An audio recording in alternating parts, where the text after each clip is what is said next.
कर दो।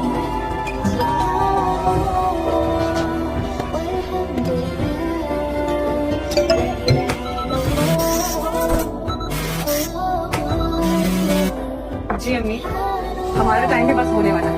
आपने रोजा खोल लिया? बेटा, हरी चटनी नहीं बनी। वो तो मेरे जहन से ही निकल गया।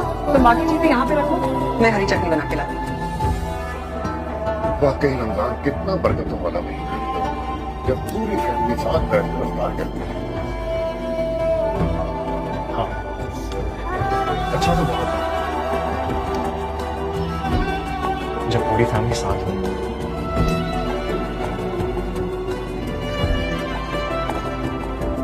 कुलसुम, अफ्तार का टाइम होने वाला है, जल्दी से।